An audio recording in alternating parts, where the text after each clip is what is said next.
Hey, what's going on YouTube? This is your boy Jamar4 here once again, and we're actually here for another episode of the Washington Post. Now, I haven't done the Washington Post in months, almost a year. It was usually when I would find articles and post things going on in the news, and I'm starting to find things every now and then, whether on Twitter or Facebook, that are interesting things that I'd like to talk about. So I'm going to try to start bringing that back into the channel.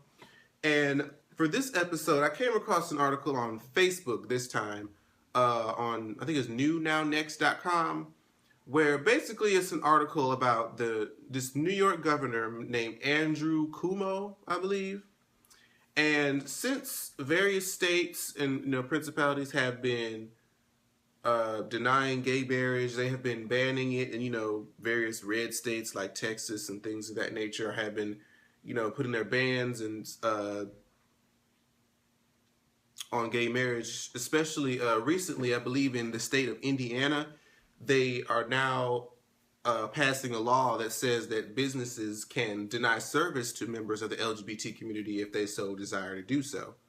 And this governor, Mr. Andrew Cuomo, decides to respond in a way that's a little over the top, and I admire I admire the effort, but this wasn't the way to go. His idea was to ban official travel to the state of Indiana, and he also he's also not going to acknowledge any marriage that comes from an LGBT anti-marriage for LGBT type state. And what that means is, if you are a heterosexual couple and you were married in the state of Mississippi, for example, which I believe is a anti-gay state, or better yet, this is I think a perfect example that came from the article.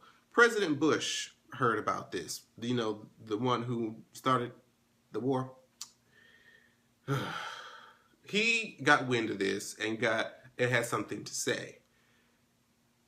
He says that him and his wife have been married for over 37 years, and they got married in the state of Texas. So what the New York governor is saying, that since you and your wife were married in a state that doesn't allow gay marriage, we're not going to acknowledge your marriage.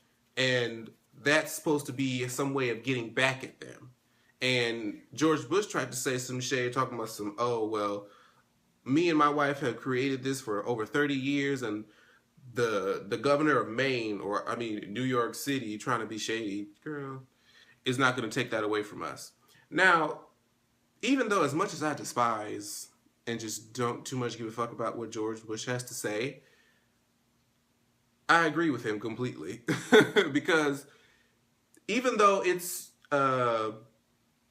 very remarkable that the governor feels so strongly against this issue, just because, not everybody that's in these states that, bans gay marriage, not everybody who is married is against that. And I think the goal for, us members of the LGBT community, our whole end goal, at least I believe, is just for our marriage to be recognized like all other marriages. I don't think we want something separate. I don't think we want anything that's causing any disruption with what marriage is supposed to be already. I think we just want to be included in what marriage is already. And I think this is negative attention towards gay marriage, and it's going to create even more friction between, those that are, of course, for it, and, the pioneers, and those who are still ignorant about it. And they're just going to keep doing this because now, not only do they already have a bad, connotation of what gay people are and how they should not get married, but now somebody is going to tell them, oh, this state is not going to recognize our marriage because of them. And it's just going to make things a whole lot worse. So I just feel like this isn't the answer. I really, really don't. And I don't want there to be, I don't want us in our race or in our journey to get those rights, I don't want us to further inconvenience anybody else who aren't even our enemies. Okay. I've always said, we tried to push the point as to where, okay, you live in California.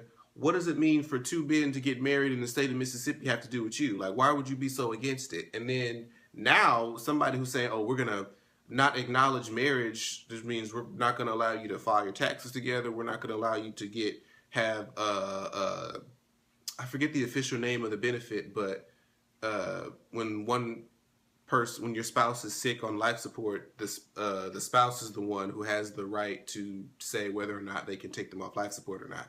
So they're not going to acknowledge that right. There's just a lot of marriage things that need to be recognized, especially in a popular state like New York City. So if you have somebody who is a gay-friendly couple, a heterosexual couple, who is all for gay rights, marches in the parade and everything, may even have gay children, if they happen to come from the state of Texas or the state of Georgia or, any of those states that have, well, I don't think Georgia has any, I'm not sure about Georgia, but I believe Texas is on that. So if they're deciding to move from the state of Texas and they're, gay friendly, they hold the flag, all that stuff, and they decide to move up north to New York City, then just because the fact that they come from Texas means that their marriage is not going to be recognized and they're just going to lose all of those benefits, which is going to put a bad taste in the person's mouth. So it's like, don't take action that's going to harm our allies, okay? Like I said, as valiant as the effort is, I don't think it's the answer. I'm gonna put the link to the article down below so you guys can check it out and let me know what you think about this. Do you think this is too rash of an action to take? I want to know in the comments, and I'll see you guys in the next video. Bye-bye. Like, share, subscribe. Washington.